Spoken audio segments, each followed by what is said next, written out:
Some old cars looked like pure magic. Shiny chrome, bold lines, and that classic wow factor. But behind the looks, nothing but disappointment. They broke down constantly, handled like shopping carts, and proved that looks can be very deceiving. Today, we expose the truth behind the beauty with these 15 old cars that looked cool but were terrible. Dear viewers, we have set a goal to reach 30,000 subscribers by the end of this year. With your support, we can make it happen. So don't forget to hit that subscribe button and join us on this journey. Thank you. The 1965 Ford Mustang was the car that fooled an entire generation into believing they were buying freedom, rebellion, and horsepower in one sleek package. But once you scraped away the chrome and the myth, what you really had was a Ford Falcon wearing mascara and tried to sneak into the cool kids party. It's called the original pony car, the icon that started it all, but truthfully, it was little more than a parts bin experiment that lucked into perfect timing. It wasn't revolutionary engineering. It was marketing wizardry wrapped in a shiny shell, designed to make young buyers feel like James Dean while driving something that shared more DNA with their mother's grocery getter than with any true sports car. Ford's biggest trick was convincing America that the Mustang was fast. The base engine was a miserable 170 cubic inch straight six that coughed out barely over 100 horsepower. You could floor it and still have time to sip your milkshake before anything happened. The transmission, usually a 3-speed manual or an automatic, was geared for economy, not excitement. And the suspension came straight from the Falcon, meaning it was designed for comfort, not cornering. When you took a sharp turn, the car leaned like a sailboat in high wind. The front end felt light, the steering vague, and the rear axle was so primitive it hopped and shuddered over bumps like a nervous dog. Yet somehow, Ford managed to sell this undercooked recipe as sporty. The styling was the bait, and what bait it was. The long hood, short deck, aggressive grille, and fastback option gave it movie star looks. It was the kind of car you could park outside a diner and instantly feel like you belonged in a Beach Boys song. Teenagers, secretaries, and middle-aged men all fell for it. Ford built an emotional connection, not a mechanical one. And when the ad campaign started rolling, showing handsome young men in windbreakers cruising down the coast, top down, hair blowing in the breeze, the Mustang stopped being a car and became an American dream on wheels. The only problem was that the dream ended as soon as you actually drove it. Once behind the wheel, the illusions faded. The cabin was tight, the materials cheap, and everything rattled.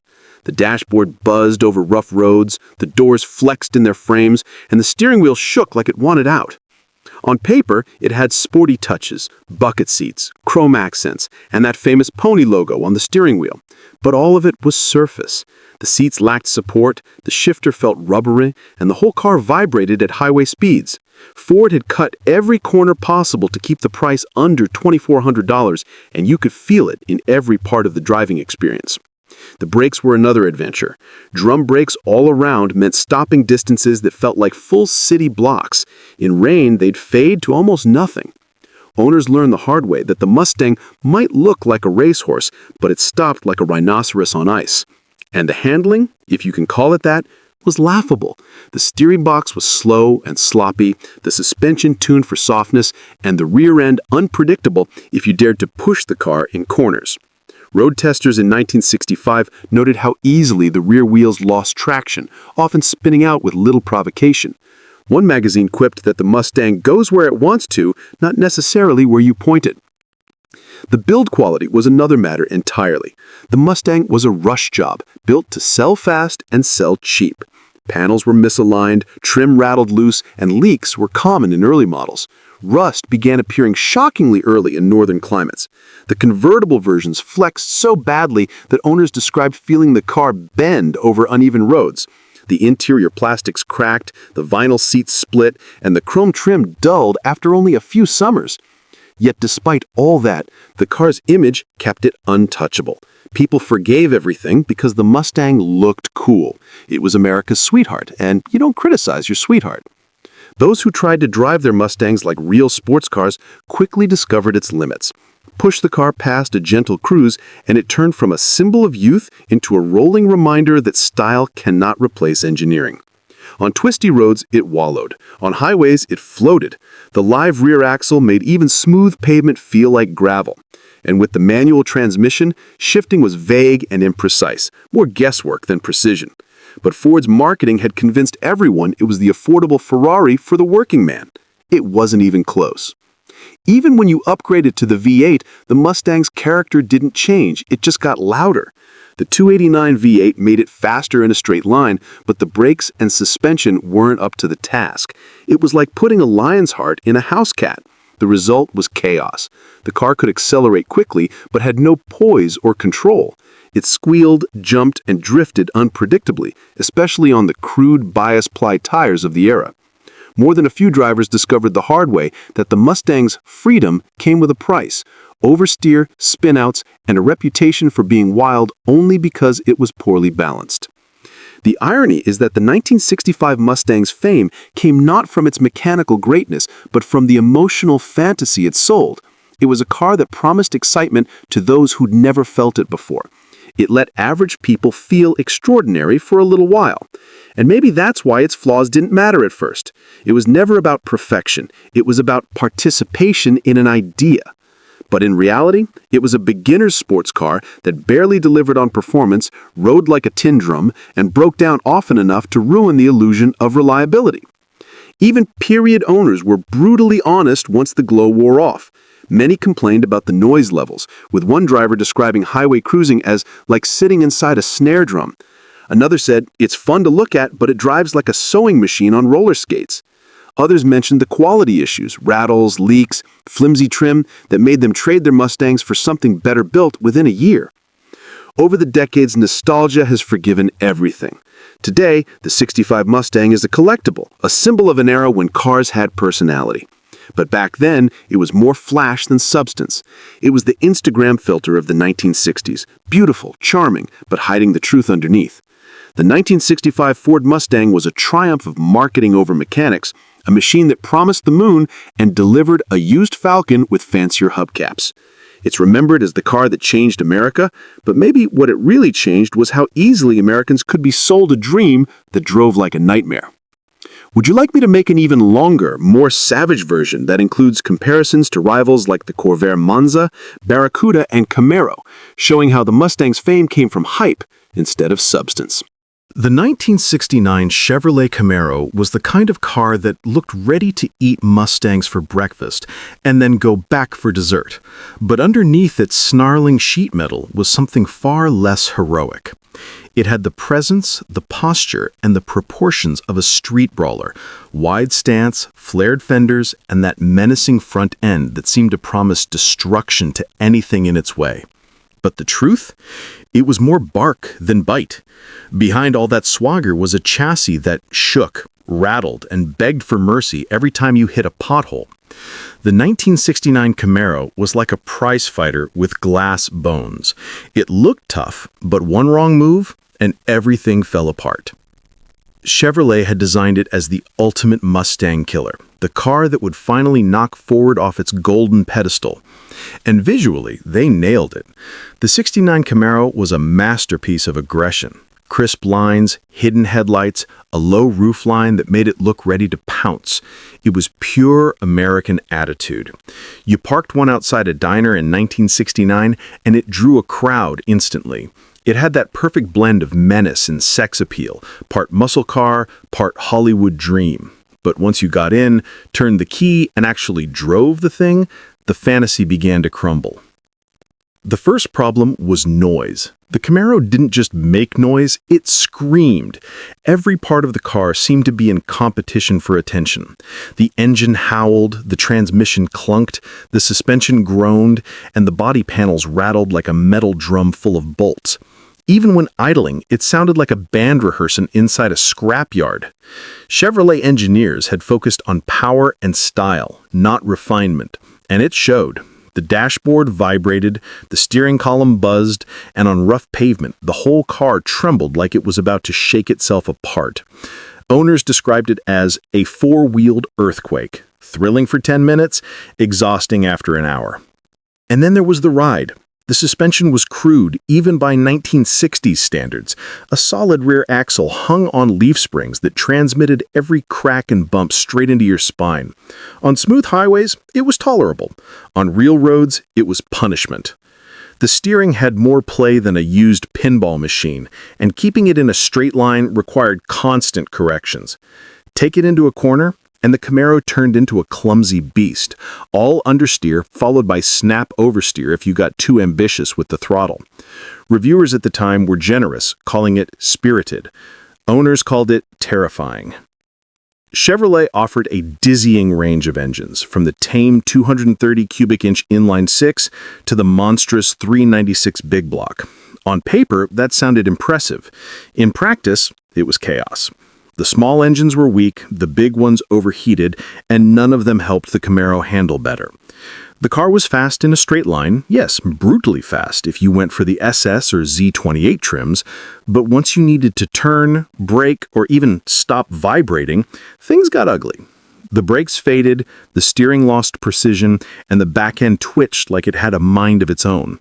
One magazine test driver joked that driving a big block Camaro at high speed was like dancing with a bear. You can do it, but you never forget who's in charge. Inside, things weren't much better. The 1969 Camaro's cabin was tight, cheap, and loud. The seats looked sporty but offered almost no support, and long drives left you aching. The dashboard was a festival of plastic and chrome that cracked under sunlight and rattled constantly. Visibility was atrocious. The thick pillars and low roofline gave you all the blind spots in the world. Even with the windows down, the interior felt claustrophobic, like sitting inside a steel helmet. Air conditioning, when equipped, barely worked, and the heat from the engine bay turned the footwells into ovens. Build quality was another sore point. Chevrolet was building these things fast and cheap, cranking them out to meet insane demand. That meant misaligned panels, leaky seals, and electrical gremlins galore. Owners reported wind noise that could drown out the radio, doors that stuck shut, and trunks that filled with rainwater. The fit and finish were so inconsistent that no two cars felt the same. Some vibrated constantly, others developed mysterious clunks and squeaks that no mechanic could ever cure. But because it looked so good and sounded mean enough to scare the neighbors, people forgave it. And then there was the illusion of performance. Sure, it could go fast in a straight line. The SS 396 could hit 60 miles per hour in under 7 seconds. Impressive for the time. But real-world driving exposed the flaws. The brakes were drums unless you paid extra for discs, which faded quickly after a few hard stops. The steering ratio was lazy, the tires were narrow, and the suspension tuning made it unpredictable in corners. Compared to European cars of the same era, even something like a Jaguar E-Type or a BMW 202, the Camaro felt like farm equipment with chrome trim. You didn't drive it, you wrestled it. But here's the funny part. None of that mattered in 1969. People didn't buy the Camaro to carve corners or drive with precision. They bought it because it made them feel unstoppable. It was the soundtrack of rebellion, the symbol of street credibility. The deep rumble of its V8 made you forget the noise, the vibration, the clumsy steering. For young Americans, it wasn't just a car, it was a declaration. And in that sense, Chevrolet succeeded beyond imagination. Still, the romantic myth of the 1969 Camaro hides how primitive it really was. It was a car that made a great first impression, but fell apart under scrutiny. Even contemporary owners admitted it wasn't practical or comfortable. One 1969 buyer wrote in a letter to Car Life magazine, "It looks like a rocket ship, but rides like a hay wagon. My girlfriend refuses to ride in it anymore." Another said, "Every time I take a curve, it feels like the car is trying to kill me." But yet they still loved it, because love, as any Camaro owner knows, isn't rational. In hindsight, the 1969 Camaro was a masterclass in attitude over ability. It was a car that proved how far looks and sound could take you in America. It didn't matter that it cornered like a refrigerator on casters or shook like a washing machine on spin cycle. What mattered was that it looked mean, it sounded fierce, and it made you feel like a hero, even if the Volkswagen Beetle next to you could probably outhandle it. The '69 Camaro wasn't a machine of perfection. It was a machine of emotion, built not to conquer racetracks, but to conquer hearts. And despite its many flaws, or maybe because of them, it became one of the most iconic imposters in muscle car history. The 1970 Dodge Challenger strutted onto the scene like it owned the world, low, wide, and dripping with menace. It was Chrysler's long-awaited answer to the Mustang and Camaro wars, a muscle car built not just to compete, but to dominate.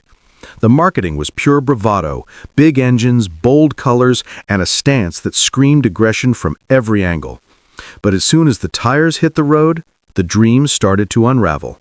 The Challenger might have looked like a street dominator, but behind the wheel, it was an exhausting, thirsty, and unreliable brute that punished its owners far more than it rewarded them. It was a muscle car that promised glory and delivered frustration, a swaggering heavyweight with no stamina.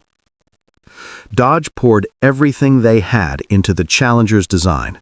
The long hood, short deck, and wide track gave it proportions that still look stunning half a century later. The front grille glared like a predator, and the rear quarters were muscular enough to make lesser cars look like toys.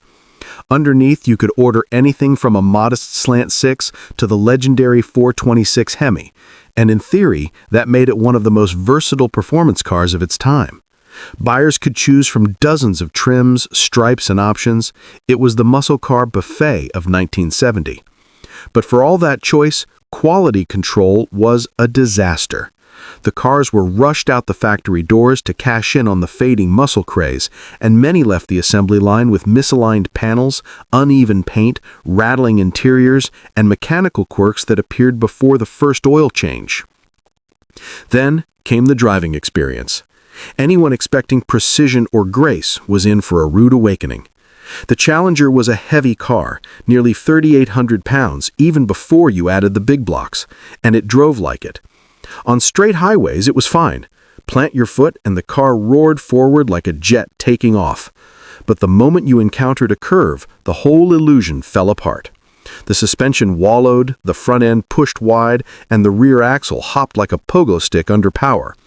Reviewers at the time described the handling as vague, which was a polite way of saying it felt like steering a cruise ship through pudding.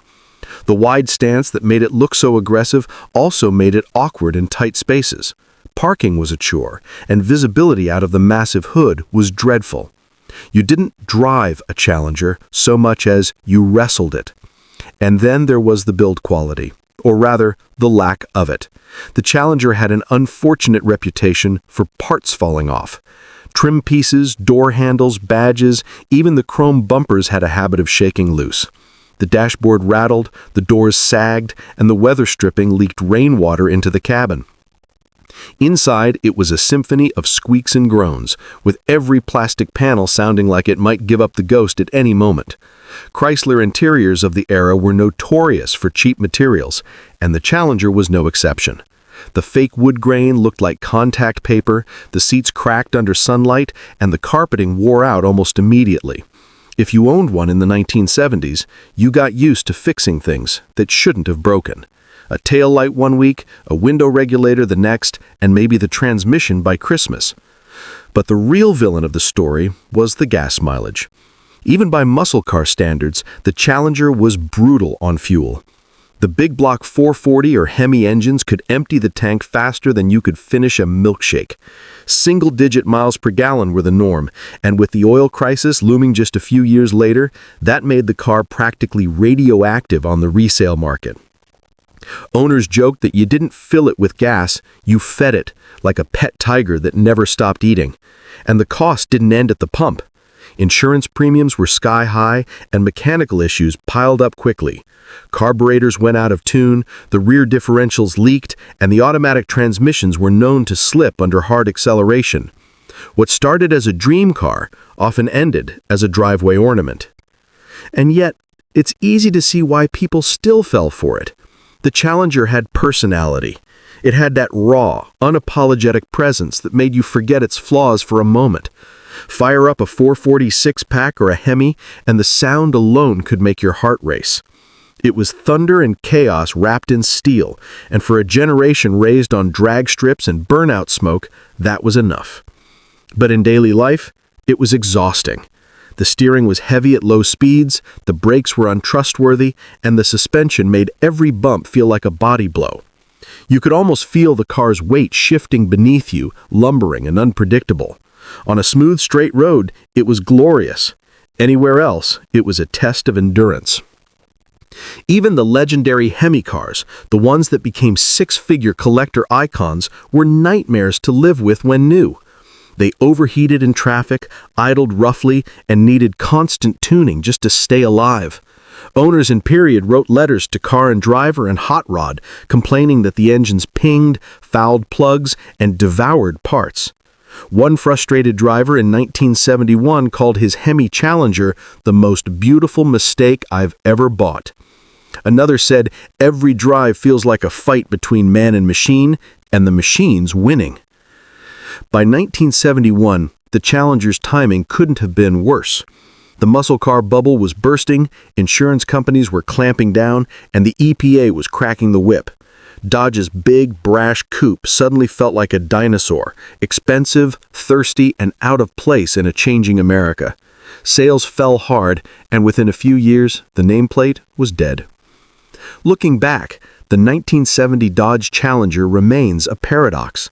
It's one of the most visually stunning American cars ever built, all power and presence, but beneath that seductive skin lay a deeply flawed machine. It was the embodiment of late 60s excess, big engines, little restraint, and no concern for practicality. It looked like a dream, sounded like thunder, and drove like a nightmare. It was the kind of car that broke your heart slowly, one fuel stop, one repair bill, one loose bolt at a time. And yet, perhaps that's why it endures, because the 1970 Dodge Challenger wasn't just a car, it was an attitude. It represented everything wild, impulsive, and self-destructive about the golden age of American muscle. It was beautiful, stupid, powerful, and impossible not to love. The kind of car that could make you curse it one moment and worship it the next. A magnificent disaster, and one of the most gloriously imperfect icons ever to roll off a Detroit assembly line. The 1968 Pontiac GTO was supposed to be the godfather of the muscle car era, the one that started it all, the legend that made teenage boys drool and middle-aged men dream of second chances. But when you peel away the nostalgia, the chrome, and the marketing myths, you're left with a car that was more flash than function, more noise than nuance.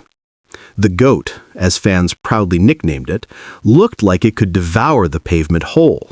Wide stance, hidden headlights, big hood scoops, and that trademark growl. It was the image of American power.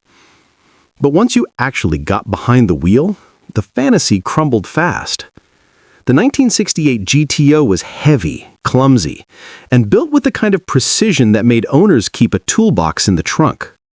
The redesign for 1968 gave the GTO a sleek new body, curvier, more aggressive, and lower slung than before. On paper, it was a revolution.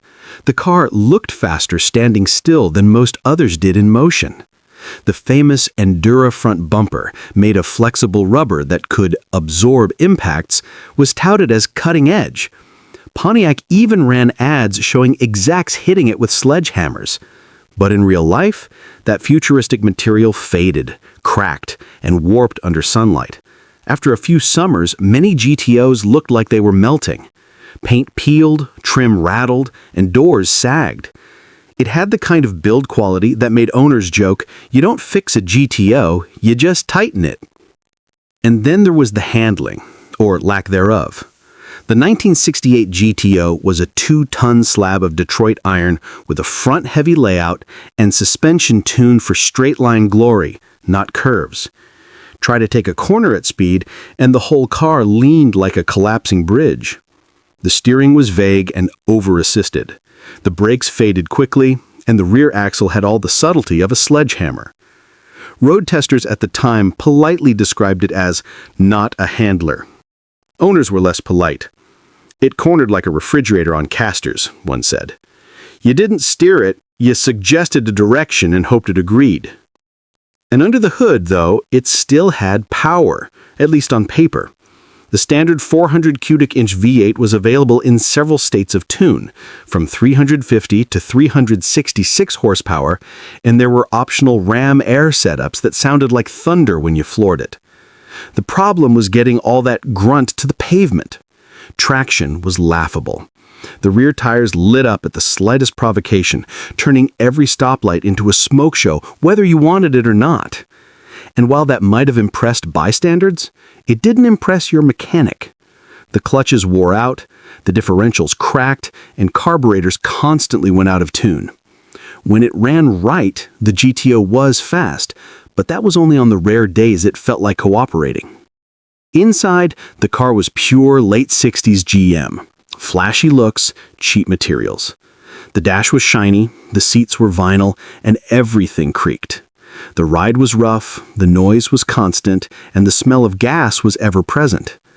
The GTO wasn't a car you drove in silence, it was a car you endured. The cabin squeaked, the door panels rattled, and the console buzzed at highway speeds. Passengers described long drives as riding inside a washing machine. It wasn't comfortable, refined, or even particularly practical. It was just loud, in every sense of the word. And yet, Pontiac's marketing machine sold the dream brilliantly. They called it the Great One. Magazines fell in love with the idea, if not the execution.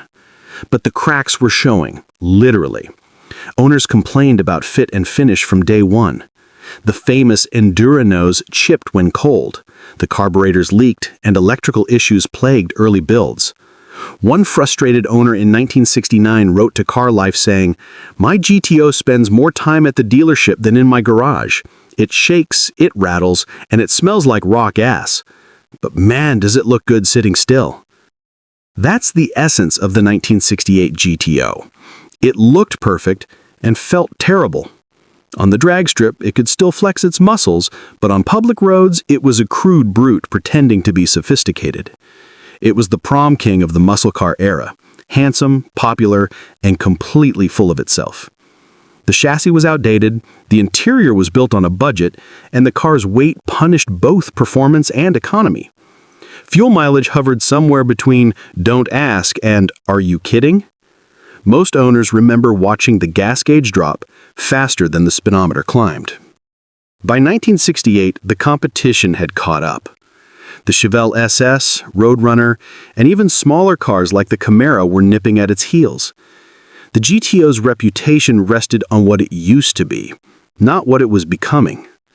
It had gone from being a rebel to being a poser, a muscle car more interested in looks and image than real engineering progress. Still, for all its flaws, the GTO had charisma. You could forgive its cheapness, its clumsiness, its thirst, because when you fired it up, the whole world took notice. The engine rumble vibrated your chest, the smell of burning rubber filled the air, and for a few glorious seconds, you felt like a king. It didn't matter that the doors rattled or that the steering felt like it was connected by a rope. You were driving a GTO, the car that started a movement. But history has a funny way of polishing rough edges. Today, the 1968 GTO is remembered as an icon, its flaws buried under decades of nostalgia. The truth is that it was an imperfect hero, a car born from rebellion but doomed by arrogance. It was as loud and bold as the air that created it, but just as self-destructive.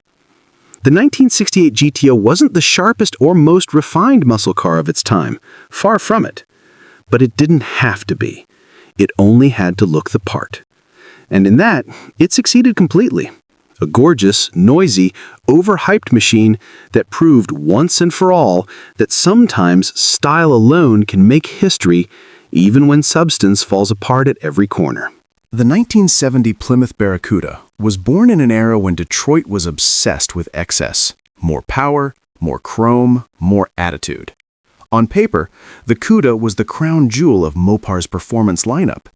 Wide stance, big block fury, and styling that looked like it could scare the paint off rival cars. But in reality, For all its muscular swagger and exhaust growl, it was a mechanical diva. Loud, temperamental, and prone to self-destruction. It had the heart of a warrior and the manners of a drunk brawler. It looked like a street-fighting king, but on the open road, it was more like a tired heavyweight boxer swinging at air. Let's start with the looks, because that's where the Barracuda made its first and strongest impression. The 1970 redesign finally gave it proportions that matched its aggressive name. Gone was the awkward, fishy look of earlier versions. The new E-body platform, shared with the Dodge Challenger, made it wide, low, and mean. The long hood, short deck, and broad stance gave it the perfect muscle car silhouette. It screamed power even standing still. But that width came at a cost. The car weighed far more than it should have, and maneuvering it in tight spaces felt like trying to park a whale. The heavy doors, massive hood, and broad front end all contributed to a sense that the car was built more for show than for precision. Under the hood, Plymouth offered everything from a modest slant 6 to the fire-breathing 426 Hemi. The Hemi Cuda was the ultimate bragging machine. 425 horsepower of fury, twin 4-barrel carbs, and a price tag that could buy you 2 decent darts. It was terrifyingly fast in a straight line, capable of melting tires in seconds, but living with it was another story. The Hemi was a racing engine barely tamed for the street. It idled rough, overheated easily, and drank fuel like a sailor on shore leave. Owners joked that you could watch the gas gauge drop in real time every time you floored it. And unless you kept it perfectly tuned, which most people didn't, it coughed, sputtered, and backfired more than it roared. Even the smaller V8 versions weren't much better. The 383 and 440 cars had brute strength, but not balance. They were nose-heavy, clumsy, and utterly uninterested in corners. You could go fast in the straight line, sure, but try to take a curve at speed, and the front end plowed forward like a stubborn ox. The steering was overboosted, the suspension soft, and the brakes hopelessly underpowered for the weight they were trying to stop. Road testers at the time described driving one as piloting a lead sled with the temperament of a bull. It wasn't a driver's car, it was a burnout machine. And then there was the build quality. Like most Chrysler products of the early 1970s, the Barracuda suffered from rushed assembly, cheap materials, and questionable quality control. Door panels rattled, the dashboards cracked, and the paint flaked after only a couple of years. Rust was an epidemic. The fenders, quarter panels, and floor pans could rot faster than an apple left in the sun. In northern climates, some Cudas were dissolving before the warranty expired. One owner famously said, "I bought my new in '70, and by '73 I was driving a convertible. Not by choice." Inside, the car looked sporty enough, but comfort was a rumor. The seats were stiff, the cabin noisy, and visibility poor thanks to those thick pillars and that long hood. The shifter felt like steering concrete, and the clutch pedal was heavy enough to give your left leg a workout. The gauges looked cool, but were notoriously unreliable. Even with the optional rally cluster, needles bounced, readings fluctuated, and electrical gremlins were constant companions. But none of that mattered to the people who saw it. The Cuda had presence. It looked like a threat. It was the kind of car that made kids on bicycles stop and stare. The shaker hood scoop trembled at idle. The exhaust snarled through twin pipes, and the stance alone could make other drivers move over. It was all theater. Pure, glorious, noisy theater. And that's exactly why it became a legend, even if it wasn't very good at the driving part of being a car. The sad irony is that by the time Plymouth finally made the Barracuda truly beautiful and intimidating, the muscle car era was dying. Insurance rates soared, emissions laws tightened, and fuel prices rose. The big blocks disappeared, the power fell off, and within a few years, the once mighty Cuda was reduced to a shadow of itself. Most people who bought one learned quickly that it wasn't a car you daily drove. It was something you wrenched on, stared at, and occasionally took out for 5 minutes of glory before it overheated or fouled a plug. Today, people speak of the 1970 Cuda in hushed, reverent tones, a symbol of pure American muscle. But strip away the legend, and you're left with a car that was more trouble than triumph. It was fast when it wanted to be, dangerous when it didn't, and expensive no matter what. It could annihilate tires, but couldn't hold a line in a corner. It could roar louder than anything else on the block, but inside, it creaked, rattled, and leaked. The 1970 Plymouth Barracuda wasn't a perfect machine. It was a beautiful mess. A loud, fragile, glorious disaster of chrome and steel that symbolized everything wonderful and foolish about the muscle car era. It was a car that looked like the future, but drove like the past. A symbol of American bravado built on shaky engineering and rust-prone steel.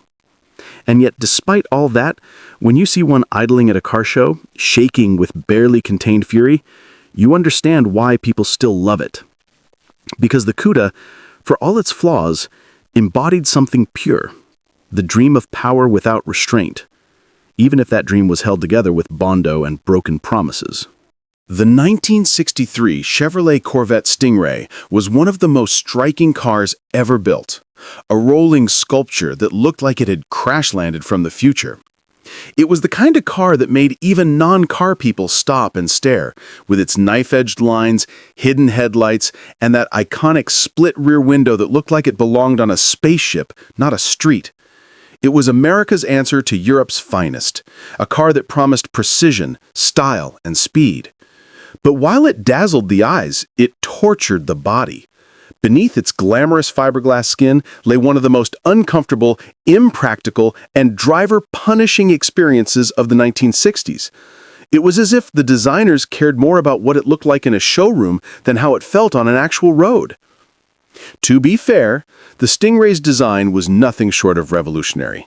Bill Mitchell and Larry Shinoda had taken the Corvette from a pretty roadster into a full-blown American supercar. The 1963 model introduced the second-generation Corvette, with a body that was more sculpted, more aggressive, and utterly unlike anything else on the road. It had a body shape inspired by a Mako shark, a split rear window that gave it an otherworldly look, and curves that looked fast, even when standing still. Every line suggested motion: the fender peaks, the tapering tail, the pointed nose. For the first time, the Corvette wasn't just a pretty toy for weekend cruisers, it looked like it belonged on a racetrack. But once you tried to live with it, the romance quickly faded. The first and most infamous problem was visibility. That stunning split rear window, the feature that made the car instantly recognizable, also made it nearly impossible to see out of the back. The spine of glass and metal that divided the rear view created a blind spot so huge you could hide a Cadillac behind it. Rear visibility was so terrible that even Chevrolet's own engineers hated it, and by 1964 it was gone, replaced by a single-piece window that looked cleaner but less exotic. One owner famously said, "Driving the 63 was like wearing a beautiful helmet you couldn't see out of." Then there was the cabin itself. Cramped, low, and claustrophobic. Getting into the car felt like squeezing into a fighter jet, and once inside, you were practically sitting on the floor. The steering wheel was enormous, the pedals were offset, and the seat offered about as much support as a folding chair. The roofline was so low that taller drivers had to tilt their heads to see out of the window. Airflow was poor, and with no real ventilation, summer drives turned the interior into a sauna. The Stingray Coupe looked cool, but it was brutally uncomfortable on anything longer than a trip to the gas station. And speaking of the ride, calling it firm would be too polite. The 1963 Corvette used an independent rear suspension for the first time, which sounded sophisticated, but the tuning was harsh and unrefined. Over bumps, it felt like the chassis was made out of solid steel. Every pothole and crack in the road came straight through your spine.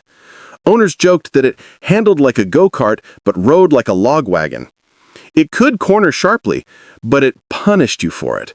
The car bounced, rattled, and jolted so violently that after a spirited drive, you didn't just feel the speed, you felt every inch of the pavement you'd conquered. Mechanically, the car was impressive, but inconsistent. The small block V8 was strong, especially in the higher output versions, but the clutch was heavy, the gearbox notchy, and the steering vague at low speeds. The drum brakes faded quickly, especially when pushed hard, and the car's balance was twitchy. It could bite if you didn't respect it. This was not a forgiving sports car. It demanded constant attention, like a high-strung racehorse. One wrong move, and it reminded you who was really in charge. Build quality, typical of early 1960s GM products, was hit or miss. The fiberglass panels didn't always line up properly, the doors sometimes stuck, and rattles developed almost immediately. The interior trim was cheap, and the switchgear felt flimsy compared to European sports cars. Corvette owners often found themselves spending as much time tightening bolts and chasing leaks as they did actually driving. As one early Stingray owner put it, "It was the most beautiful headache I ever bought." But despite its flaws, and they were many, the 1963 Corvette Stingray had an undeniable magic. It was fast, it was loud, and it was a symbol of American ambition. On a good day, with the engine roaring and the tack needle climbing, it felt alive in a way few cars could match. It didn't coddle you, it challenged you. Every drive felt like a small battle between man and machine.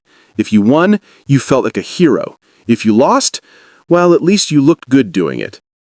The irony is that the very things that made the Stingray so uncomfortable and impractical are what make it so beloved today. That split window, once condemned, is now the car's most valuable and iconic feature. The stiff ride, the noise, the quirks, they all give it personality.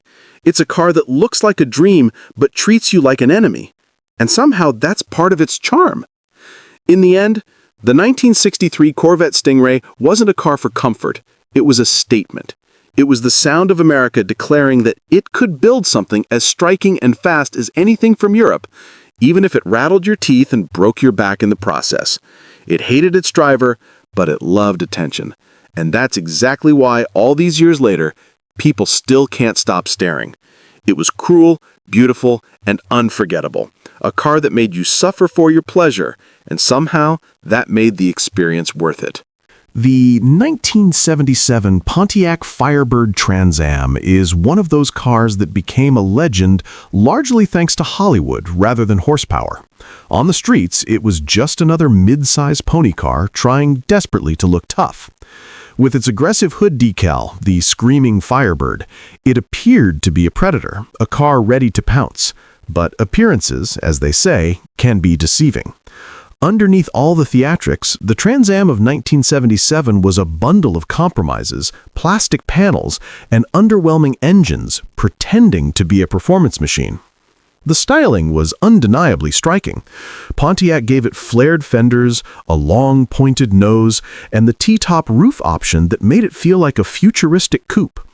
Every line, every decal screamed performance and aggression, even if the mechanics beneath it couldn't deliver. The hoodbird alone became a cultural icon, plastered on everything from posters to lunchboxes. People looked at the car and assumed it had the power to match its look, and that assumption would be crushed the first time they floored the accelerator.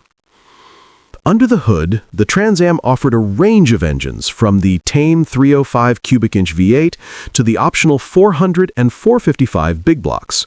But even the largest of these engines was throttled by emissions regulations and the muscle car crash of the mid-1970s. Real-world horsepower was far below what Pontiac advertised, and the car struggled to deliver exciting straight-line performance. The 400 cubic inch engine in the most potent version made a respectable rumble, but it lacked the urgency and rawness of earlier 70s muscle cars. Acceleration felt lethargic, especially compared to the legendary Hemis, big block Camaros, and Mopars of just a few years earlier. Inside, the Trans Am was a study in plastic mediocrity. The dashboard rattled constantly, the controls were cheap and flimsy, and the cabin often creaked under normal driving conditions. T-tops, while visually appealing, introduced even more unwanted noise, leaving the driver with a cabin that felt more like a tin can than a performance vehicle. Seats offered minimal support, making spirited driving an exercise in bouncing from side to side rather than gripping the corners. The ride was soft to the point of wallowing, and the steering, though precise enough for straight roads, offered little feedback during high-speed maneuvers. The handling, which Pontiac tried to sell as sporty, was another disappointment. The car was heavy up front, soft-sprung, and prone to understeer when pushed hard. Attempting fast cornering revealed the limits of the chassis immediately. Suspension components squeaked, bushings flexed, and body roll was excessive. Anyone expecting the Trans Am to carve roads like a European coupe would be bitterly disappointed. It was safe and predictable, yes, but exhilarating? Hardly. And then there was the quality control. Pontiac, like many American manufacturers in the late 1970s, was suffering from cost-cutting measures and rushed assembly lines. Panel gaps were inconsistent, trim pieces often fell off, and electrical gremlins were common. Radio stopped working, gauges misread, and interior plastics cracked under normal sun exposure. The T-tops themselves were notorious for leaking water during heavy rain, leaving owners scrambling with towels and duct tape. Some people joked that the only thing that wouldn't rattle in the car was the hood decal itself. Despite all these flaws, the 1977 Firebird Trans Am captured imaginations. Thanks to Smokey and the Bandit, it became a pop culture symbol of speed, freedom, and rebellion, even if it didn't live up to that image mechanically. People fell in love with what the car represented, rather than what it delivered. The roaring movie chase sequences hid the car's actual weaknesses, and suddenly a plastic-heavy, underpowered coupe became a hero in the eyes of the public. In reality, the 1977 Trans Am was a compromise in every sense. It looked the part, it made noise, and it turned heads, but beneath the cosmetic bravado, it was underpowered, rattly, and overhyped. The engines couldn't match the visual aggression, the interior betrayed every promise of performance, and the suspension made every turn a cautious affair. It was a car that asked you to believe in the dream more than the drive, and most of the time, that's exactly what people did. Still, there's a strange charm to it. For collectors today, the 1977 Trans Am is adored not for raw performance, but for its design, its cultural impact, and its audacious styling. The screaming hoodbird, the T-tops, the flared fenders, it looked fast, aggressive, and untouchable. And in a way, that's all that mattered to the masses back then. Underneath it all, it was weak, rattly, and plasticky mess, but Hollywood made it immortal. The car hated its driver, its engine whispered instead of roared, and every panel seemed eager to shake loose. And yet, that chaos became part of its enduring legend. The 1971 Ford Torino came into the world looking like it had escaped from a NASCAR paddock, long, aggressive, and styled to suggest it could devour any road in its path. On paper, the Torino had all the trappings of a muscle car: a wide stance, a long hood begging for a big block, and lines that promised speed even when parked. But the reality of driving one on regular streets was an exercise in frustration and disappointment. Underneath the racing-inspiring exterior lurked a car that handled like a beached whale, rode like a sagging couch, and rattled as if every part were conspiring against the driver. The design was undeniably bold. The front end was long and pointed, with a grille that suggested aggression, and headlights tucked back like a predator ready to strike. The side profile flowed cleanly, and with the GT and Cobra options, it looked poised to annihilate lesser cars at a stoplight. Yet the Torino's proportions betrayed its true nature. Despite the visual promise of nimbleness, it was incredibly heavy, with most models tipping the scales around 3,600 to 3,800 pounds. That mass made the car lethargic in corners, and every turn was a slow, ponderous negotiation with physics rather than a fun driving experience. Under the hood, Ford offered everything from the modest 302 cubic inch V8 up to the potent 429 Cobra jet. In theory, these engines could have given the Torino the performance it promised. In practice, even the largest motors struggled to mask the car's inherent flaws. The weight and soft suspension absorbed most of the power, leaving acceleration impressive only on long, straight stretches. Braking was another disappointment. The front disc brakes on some models helped, but the rear drums often faded quickly, making spirited driving a gamble. Steering was slow and imprecise, with a vague connection to the road that left drivers feeling detached and frustrated. On the street, it was less a car and more a cumbersome sled with aspirations of speed. Inside, the Torino continued its streak of compromises. The dashboard was functional but uninspiring, constructed of hard plastics prone to rattles and cracks.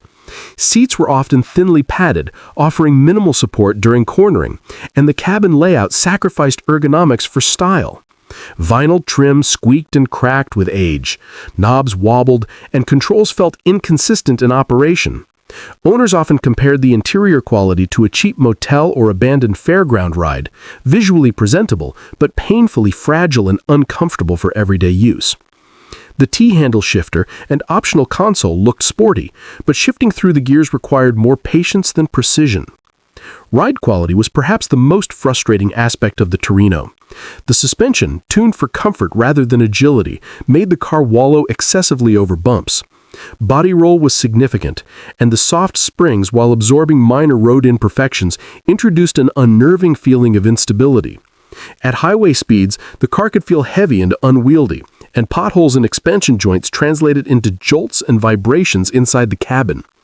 One contemporary reviewer quipped that it rode like a wet spaghetti noodle, and anyone who had a spirited drive would understand the metaphor immediately. Mechanically, the Torino suffered from the same issues that plagued many early 1970s Fords. Electrical systems were prone to shorts, carburetors often ran lean or flooded, and exhaust leaks were common even on well-maintained cars. Rust was another enemy. Wheel arches, rocker panels, and lower fenders deteriorated quickly if the car wasn't babied. Even minor collisions required costly bodywork, and replacement parts were expensive and difficult to fit correctly. Owners frequently spent more time in the garage than on the road, fixing squeaks, leaks, and rattles, than actually enjoying the car. And yet, despite all its flaws, the Torino had a presence that few other cars could match. When equipped with the GT or Cobra Jet package, it turned heads at car shows and on the drag strip. The long hood, aggressive stance, and optional stripes gave it a visual menace that belied its street manners. Even the base models, though uninspiring to drive, carried a weight and authority that made them seem more impressive than they actually were. In other words, the Torino looked like a predator, even when it acted like a sloth. The irony of the 1971 Ford Torino is that it was built to suggest performance, glamour, and racing pedigree, but delivered mediocrity in nearly every measurable category.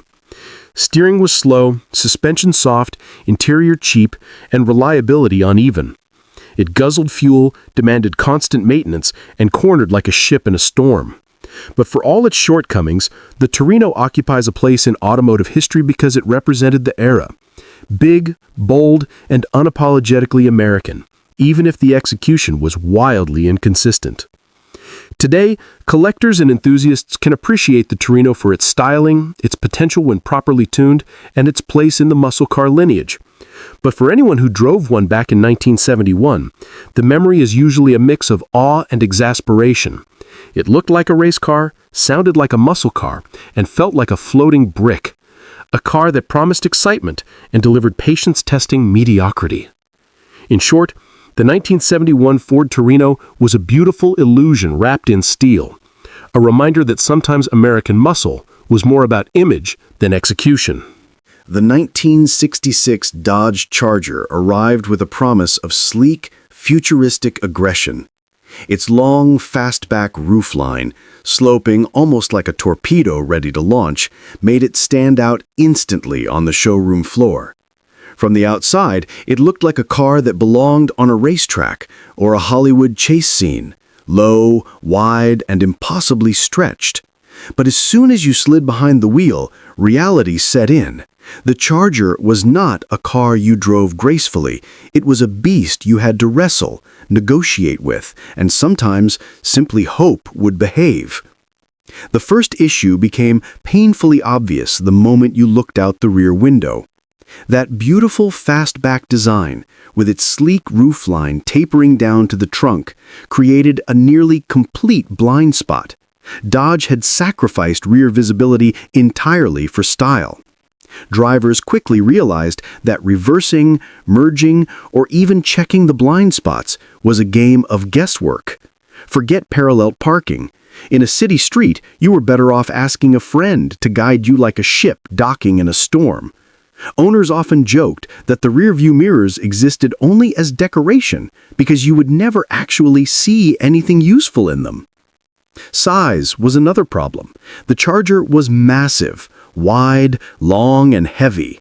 Even the base six-cylinder version weighed in at well over 3,200 pounds, and V8 models easily tipped the scales higher. That weight translated into a car that felt lumbering, even at moderate speeds.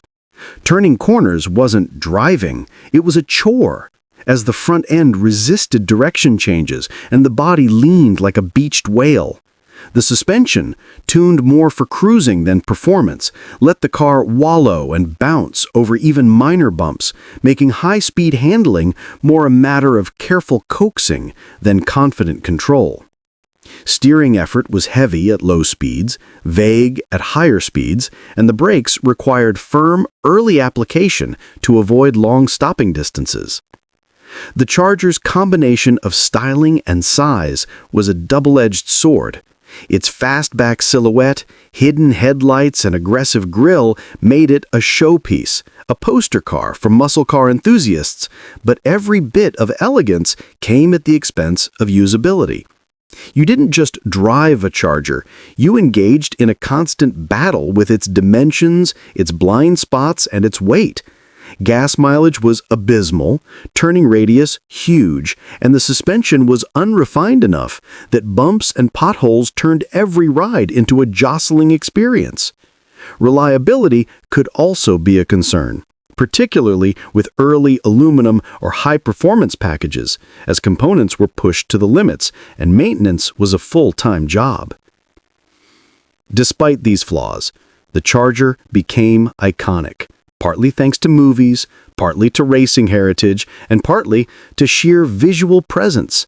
Its long nose, rakish roofline, and wide stance made it the quintessential muscle car in people's minds, even if very few had a pleasant time actually piloting one.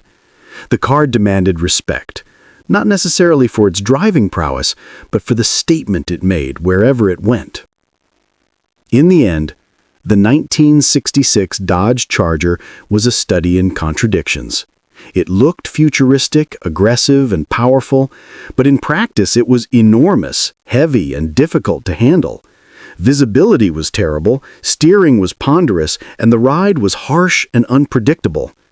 Driving one required patience, care, and a healthy respect for physics. Yet for all its shortcomings, the Charger earned its place in automotive history not because it was refined or easy to drive, but because it embodied the audacious spirit of 1960s American muscle, loud, bold, and impossible to ignore. It was a car you wrestled with, cursed at, and loved in equal measure. The 1974 Dodge Monaco is the kind of car that truly defines the excess, contradictions, and sometimes absurdity of American automotive design in the mid-1970s. From the outside, it promised authority, presence, and brute strength. Its massive sheet metal, broad stance, and squared-off, almost brutalist body lines suggested a vehicle that could dominate the road with ease. The front end was long and imposing, with a wide grille that seemed to stare down anyone daring to pull alongside. Chrome bumpers framed the car like armor, while the subtle but assertive sculpting along the sides hid its speed, despite the reality being quite different. Dodge wanted the Monaco to be the pinnacle of full-size sedans, family-friendly, tough, and luxurious enough to make a statement, a rolling declaration that bigger was better. Step inside, however, and the illusion began to crumble.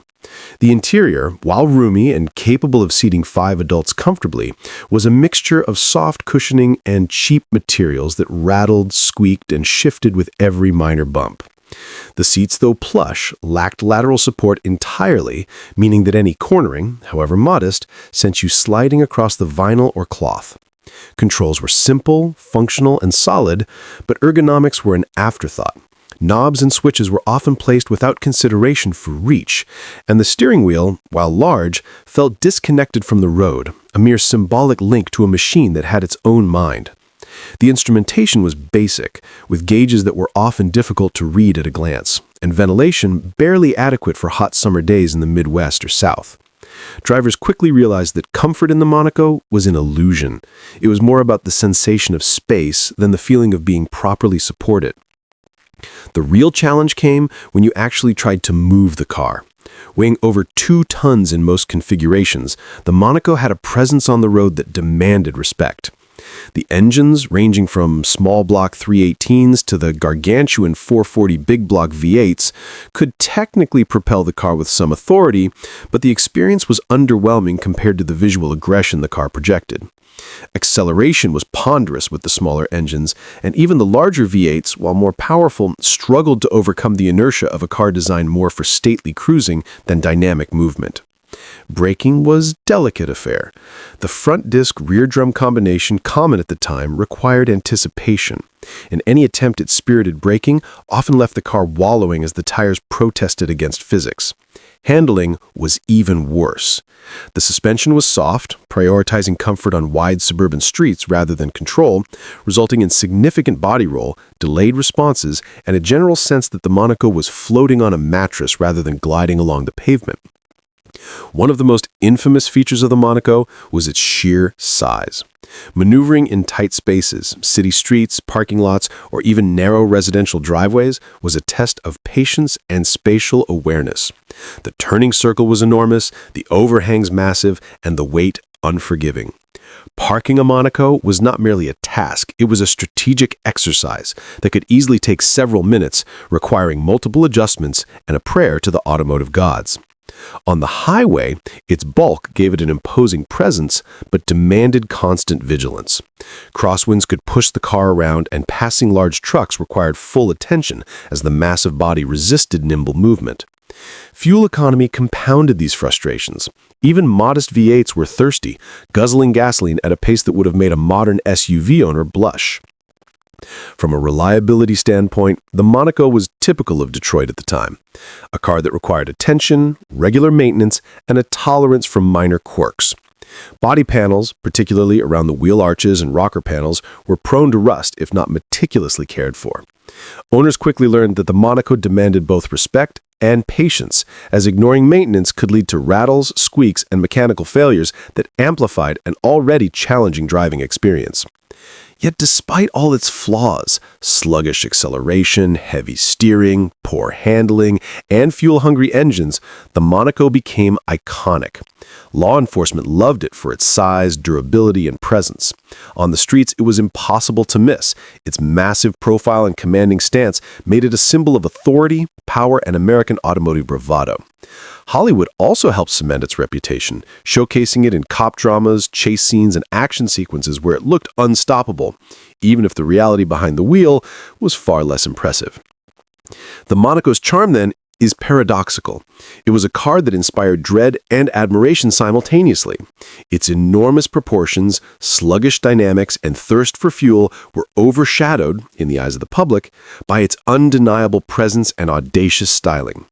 Driving one required patience, care, and a willingness to accept its limitations.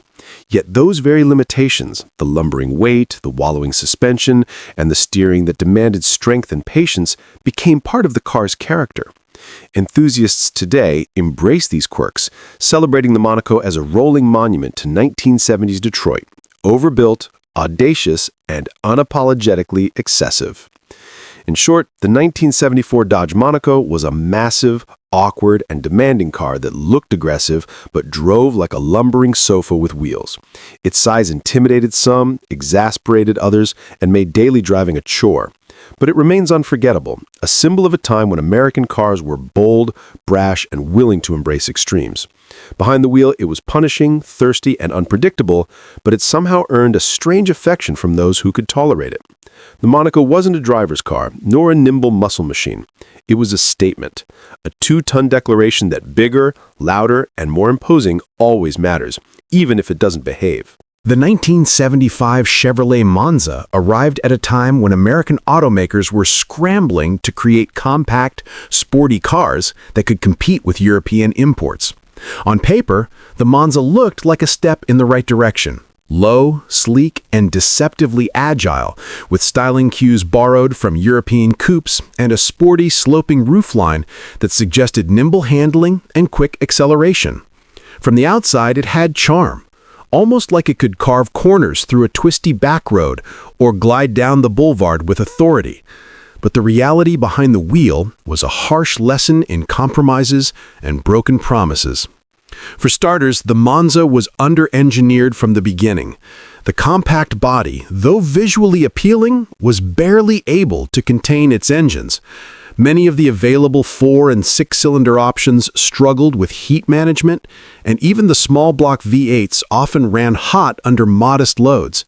Overheating was common, especially during summer driving or in stop-and-go traffic. Owners reported that radiators, hoses, and water pumps were constantly stressed, turning routine maintenance into a near-daily affair. Long drives required vigilance. A glance at the temperature gauge could trigger a panic, knowing that the car was only moments away from throwing steam like a miniature boiler. The fit and finish were another disappointment. The Monza looked tight and cohesive from the outside, but panel gaps were inconsistent, trim pieces rattled relentlessly, and interior plastics creaked under normal use. The seats, though shaped to appear sporty, offered minimal support for spirited driving, and long trips felt uncomfortable as the cabin bounced over minor road imperfections.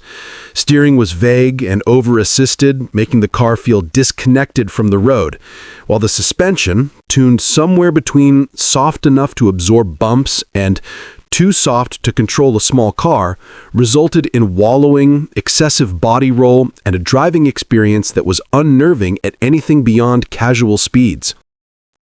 Even basic mechanical components were prone to failure.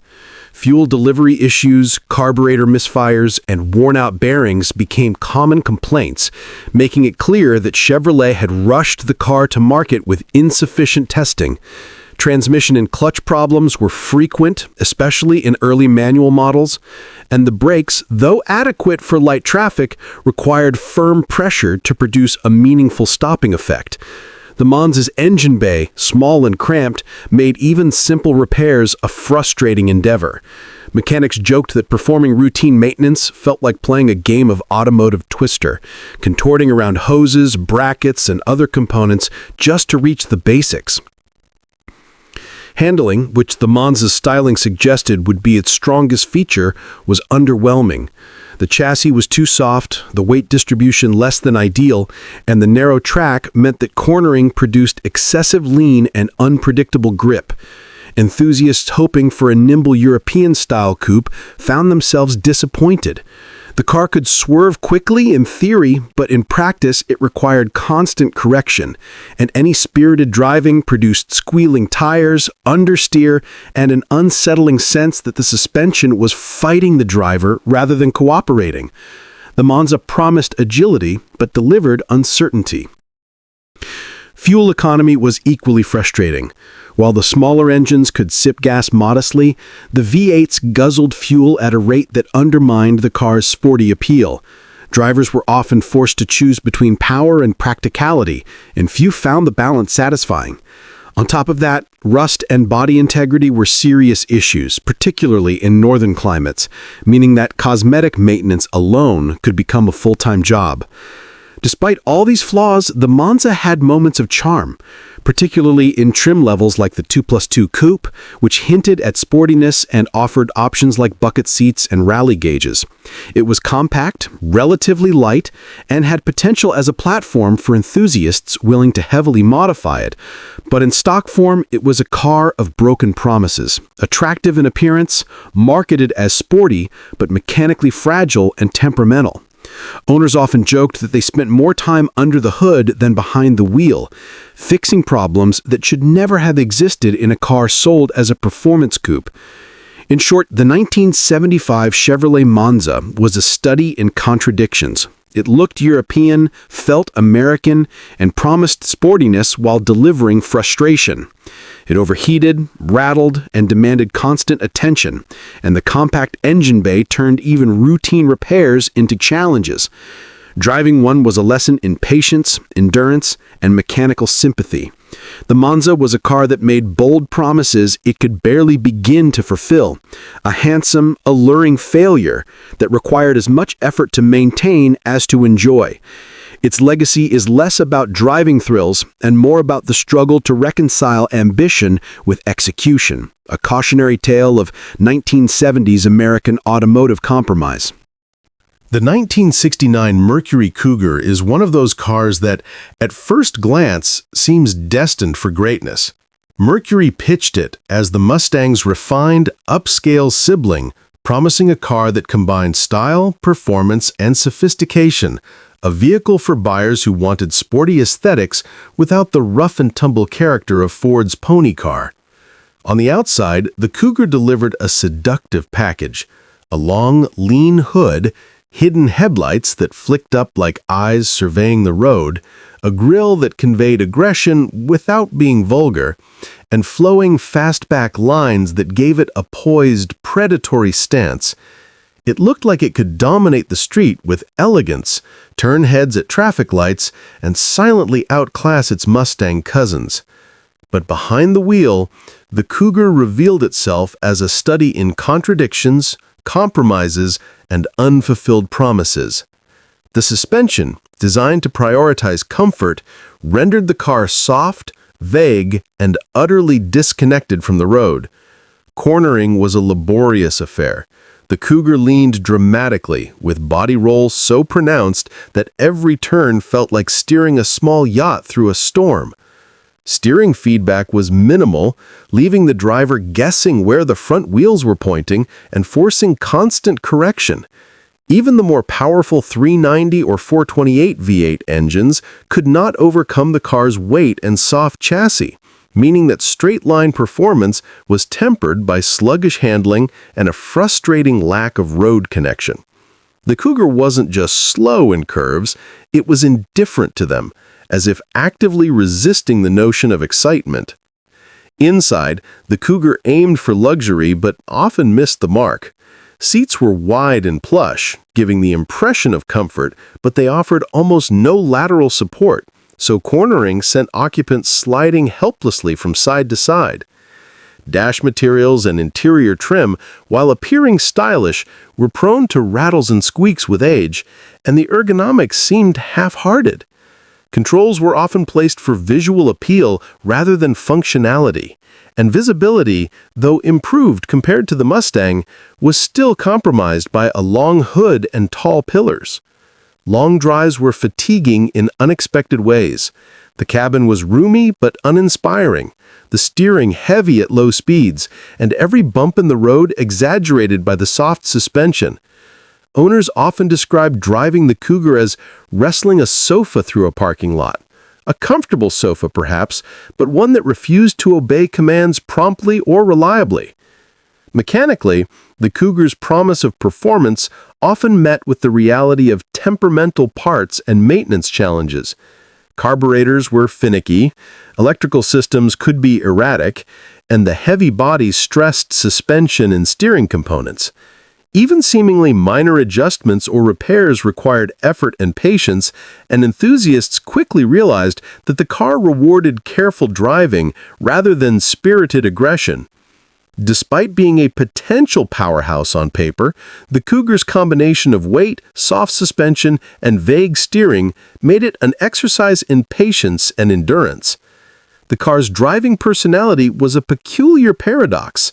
It looked confident, aggressive, and capable, yet every interaction with the steering wheel, brakes, and throttle reminded the driver of its lethargic tendencies. On straightaways, it could muster respectable speed, but any attempt to explore the limits of handling, agility, or cornering quickly exposed its flaws. The soft suspension, combined with high body roll and underwhelming steering feedback, created a sensation of instability. The car would wallow, lurch, and wobble, leaving drivers feeling less in control and more at the mercy of a floating, lumbering machine. Yet paradoxically, this same bulk gave the Cougar presence. It looked imposing, proud, and stylish, and for suburban buyers who valued appearance over substance, it delivered on its promise to project authority and refinement. Styling also played a role in the car's illusion of capability. The hidden headlights were a technical and aesthetic marvel for the time, flipping up to reveal a purposeful gaze, while the long hood and aggressive fastback proportions created the impression of raw power. Side stripes, special trim packages, and optional features like bucket seats and console shifters gave buyers the sense of personalization and sportiness, even if the underlying mechanics remained indifferent to their efforts. It was a car designed to impress, seduce, and promise excitement, but to experience that excitement was another matter entirely. Despite these flaws, the Cougar carved a niche in automotive history. It appealed to those who wanted style and status without the rough edges of a Mustang, who were willing to overlook its sluggish handling, soft suspension, and mechanical quirks in favor of its aesthetics and perceived sophistication. The car's combination of size, luxury pretensions, and sporty appearance made it attractive to a segment of buyers, while enthusiasts and performance purists often dismissed it as an overgrown, soft Mustang wannabe. It wasn't thrilling to drive, but it made you look like you were, and in a market increasingly obsessed with image, that was enough to give the Cougar a following. Ultimately, the 1969 Mercury Cougar is remembered as a car of contrasts: beautiful yet soft, stylish yet sluggish, confident yet indecisive. It promised refinement, excitement, and sophistication, but delivered comfort at the cost of engagement. Driving one was a lesson in patience, moderation, and careful attention, as the car's true personality was far less enthusiastic than its visual impression suggested. It floated over bumps, slouched through corners, and offered performance only in theory. Yet its charm, charisma, and presence made it unforgettable. In every sense, it was the weird cousin of the Mustang, admired from afar, respected for style, but ultimately awkward, soft, and surprisingly reluctant to perform when challenged. It was a car that looked like a predator, but drove like a lounging cat, beautiful in form, but lazy in function, a soft, sloppy, and unexciting machine that nevertheless earned its place in the annals of American automotive history. The 1976 Ford Elite stands as a peculiar emblem of 1970s American automotive ambition, a car designed to straddle the worlds of style, luxury, and perceived sportiness, yet ultimately succeeding at none of them. Ford pitched the Elite as a personal luxury coupe, aiming to capture buyers who wanted something more sophisticated than the Galaxy, yet more attainable than a Thunderbird. Its exterior, at first glance, seemed to deliver.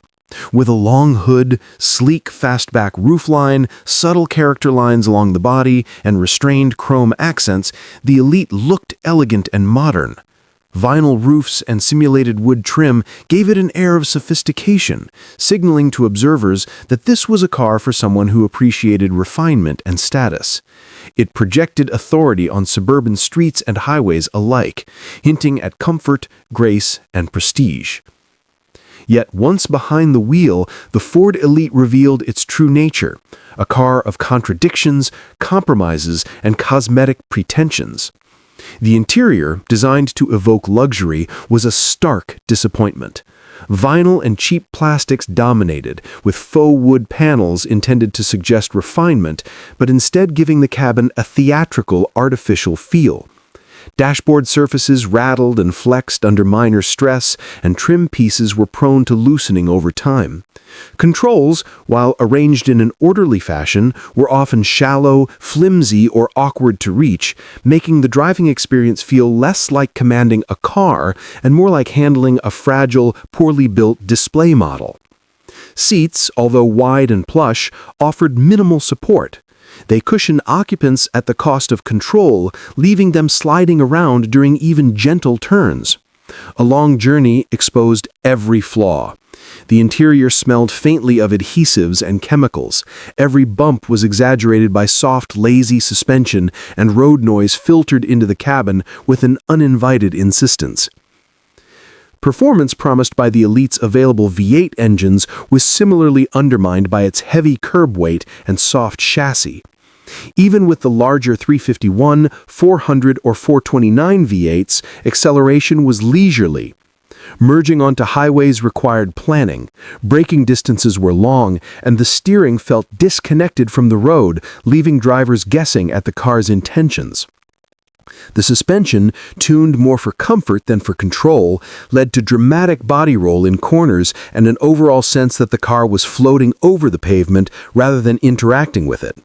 On highways, crosswinds could buffet the car uncomfortably, and every attempt at spirited driving resulted in exaggerated sway, loose steering, and a general sensation of unpredictability. Fuel consumption added insult to injury. The Elite's large engines, paired with its significant mass, turned even routine commuting into an exercise in fuel awareness. A full tank could vanish in short order, especially for those attempting to explore the car's limited performance capabilities. Maintenance, meanwhile, was both constant and frustrating. Electrical gremlins, finicky carburetors, and suspension wear were common complaints, and the cramped engine bay meant even minor adjustments required contortions and patience. Many owners quickly realized that owning a Ford Elite meant spending more time under the hood than enjoying the driving experience it ostensibly promised. Despite all its deficiencies, the Elite carved out a niche of aesthetic appeal. Its long hood, fastback roofline, vinyl roof, and subtle chrome details made it visually commanding and gave the impression of luxury and sophistication. The Elite looked like a car of status, and to casual observers, it delivered. This was a vehicle that turned heads and projected refinement. The marketing of the era leaned heavily on image, and in that regard, the Elite succeeded. It was a car that could sit in a driveway or at a country club parking lot and convey prestige, while quietly struggling with every corner, every hill, and every mile.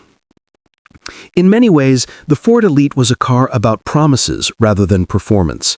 It promised elegance but delivered mediocrity, style but lacked substance, and luxury while failing to provide real comfort or driving engagement. Every journey behind the wheel was a careful negotiation with mass, inertia, and soft, wallowing suspension. Every mile was an endurance test, a reminder that the Elite's charm existed primarily in the mind's eye of marketing teams and first impressions, rather than the tactile, visceral reality of driving it. Owners and enthusiasts today often describe it as simultaneously alluring and frustrating. A car that looks impressive, draws admiration, and yet repeatedly reminds its driver of its limitations.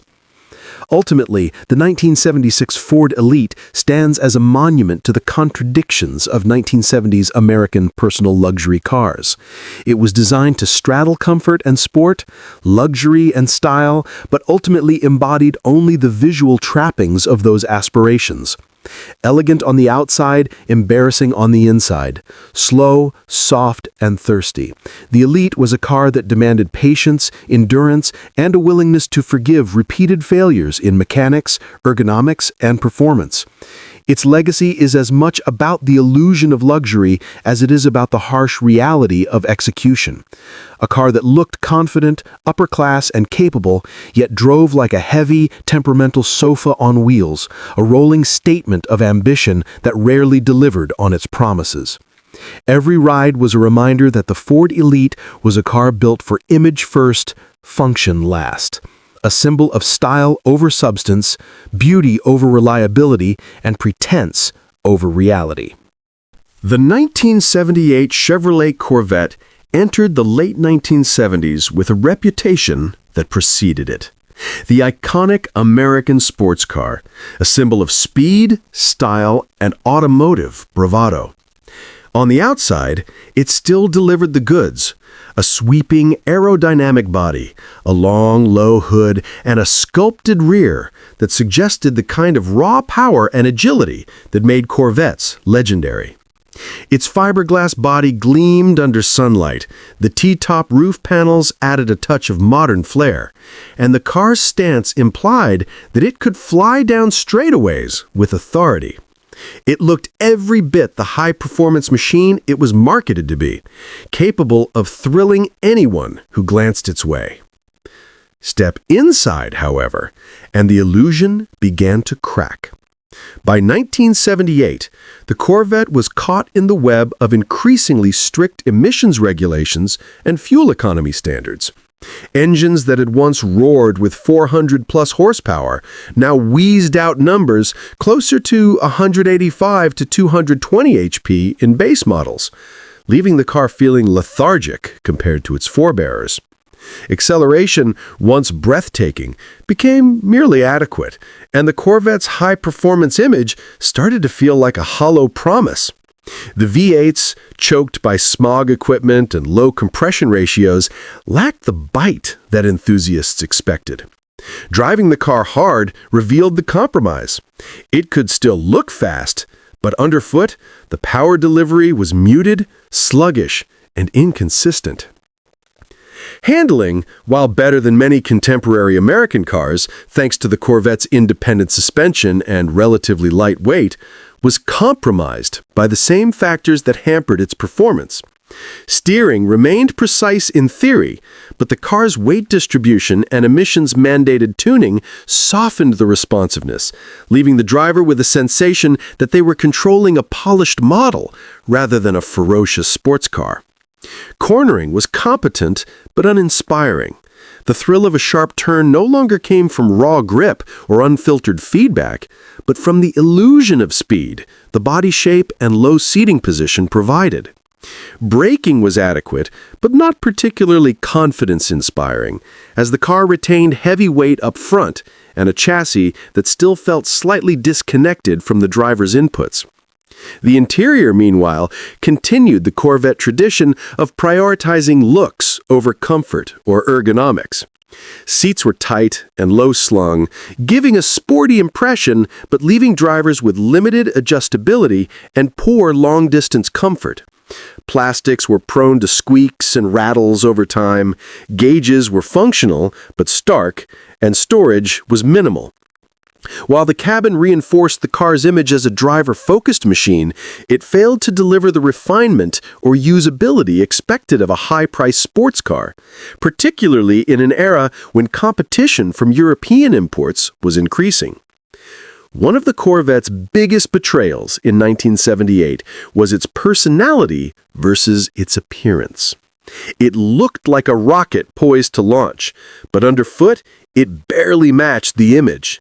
The combination of low power, emissions restrictions, and heavy chassis components made spirited driving a frustrating experience.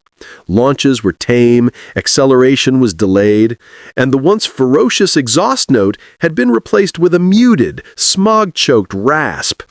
Yet paradoxically, this was the era when the Corvette became a poster car, perfectly photogenic, striking, and aggressive in style, even as the performance lived mostly in the imagination. Enthusiasts who bought or drove a 1978 model often joked that the car could outrun photographers' shutters more convincingly than traffic. Fuel consumption remained high, particularly in optional V8 variants, and reliability was often a mixed bag. Electrical issues, cooling problems, and wear-prone suspension components were common complaints.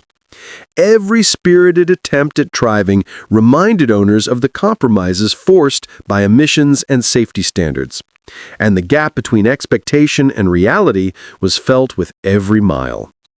Onlookers might admire the car, but behind the wheel, it was clear that the Corvette of 1978 was more a symbol than a machine.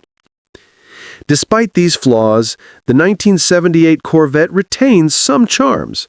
Its styling was stunning even by modern standards, T-tops provided an open-air thrill, and the car retained enough performance to remain entertaining in straight-line scenarios.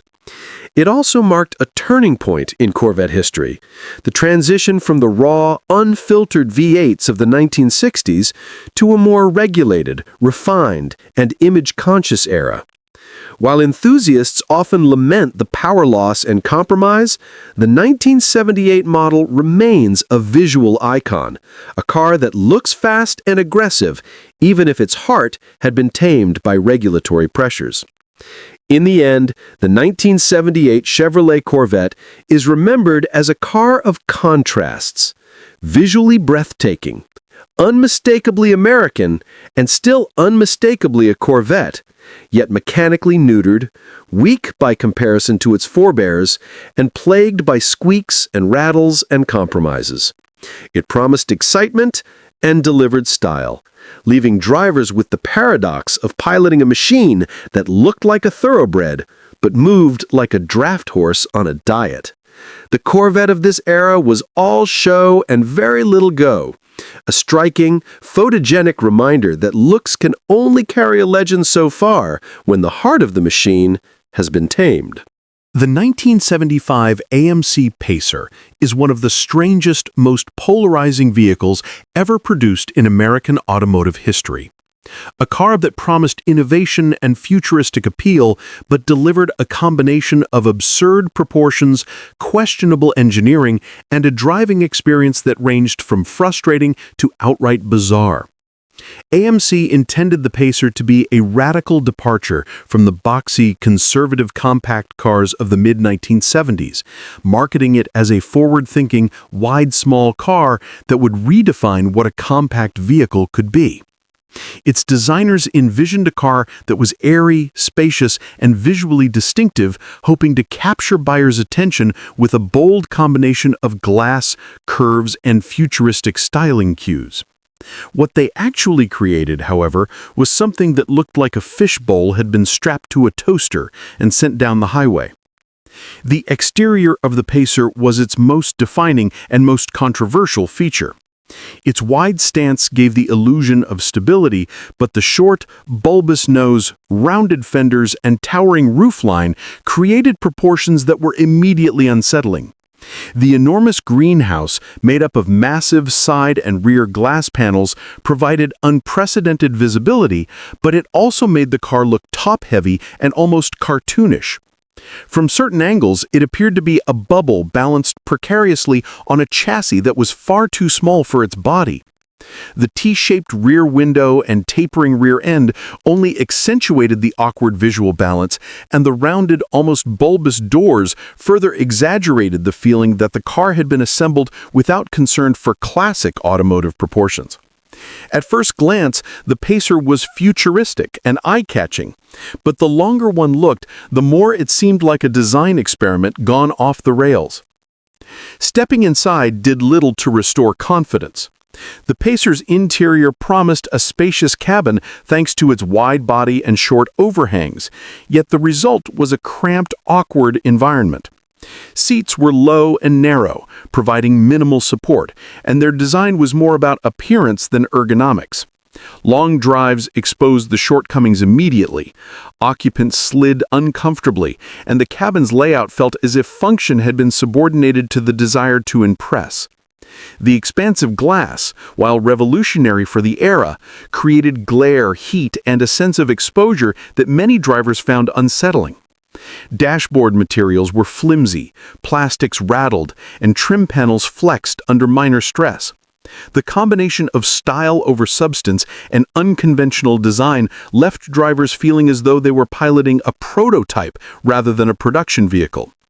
Every knob, switch, and control seemed designed for visual effect rather than practicality, reinforcing the notion that the car's innovation was largely cosmetic. The Pacer's performance was another area where ambition met harsh reality. AMC equipped it with small inline-six engines as standard, and optional V8s were modest at best.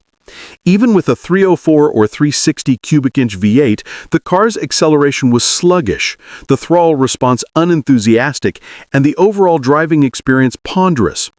The wide, heavy body combined with a short wheelbase resulted in awkward weight distribution and unpredictable handling. Cornering produced exaggerated body roll, and the steering was vague, offering little feedback or precision. Enthusiasts attempting spirited driving were met with a car that wallowed, leaned, and occasionally felt unstable, leaving the driver constantly second-guessing the vehicle's reactions. Merging onto highways or passing slower traffic required patience and planning, and any attempt at aggressive driving highlighted the car's mechanical compromises. The Pacer's aerodynamics, shaped more by novelty than function, created additional drag and limited high-speed stability, confirming that this was a car better suited for city streets than fast highways. Reliability and maintenance further undermined the Pacer's appeal. Electrical issues were common, particularly with the expansive interior lighting system and gauges. Cooling problems arose due to the combination of compact engine bays and wide, tall body panels, and the suspension components, tasked with controlling the unusually high center of gravity, were prone to wear and sag over time. Owners quickly learned that driving a Pacer required not just patience but ingenuity, as replacement parts were often scarce and repairs complicated by the vehicle's unconventional design. Fuel consumption, particularly with optional V8 engines, was mediocre, and the combination of heavy body, drag-inducing shape, and inefficient engines left little in the way of efficiency, despite AMC's claims of a wide, small economy car. Yet for all its shortcomings, the Pacer left an indelible mark on automotive history. Its bizarre appearance made it instantly recognizable and impossible to forget. In a market crowded with conservative compacts, the Pacer stood out like no other, a bold, audacious statement of design ambition. Its futuristic, if awkward, aesthetic found a place in pop culture, from films to advertising campaigns, and its unique shape became a defining feature for a generation that remembered it less for performance and more for sheer visual impact. AMC may have misjudged the execution, but the Pacer's audacity ensured that it would never be mistaken for any other car on the road. In the final analysis, the 1975 AMC Pacer is remembered as a vehicle of extremes. Visually striking, yet mechanically compromised. Spacious, yet ergonomically awkward. Bold in concept, yet flawed in execution. Its proportions were bizarre, its performance uninspiring, and its aerodynamics laughable. It was a car that looked futuristic but functioned like a compromise, a vehicle designed to turn heads while frustrating anyone who actually tried to drive it seriously. Driving a Pacer was a continuous lesson in patience, endurance, and humility. Every turn, every acceleration, and every mile reminded the driver that this was not a sports car, not a high-performance vehicle, and not even a particularly comfortable compact. It was a rolling paradox, a bubble on wheels, a fishbowl mated with a toaster, simultaneously memorable, frustrating, and undeniably unique. AMC dared to be different, and the Pacer ensured that the company would be remembered for its audacious experimentation, even if the result was awkward, underpowered, and, by almost every measure, a spectacular failure of execution.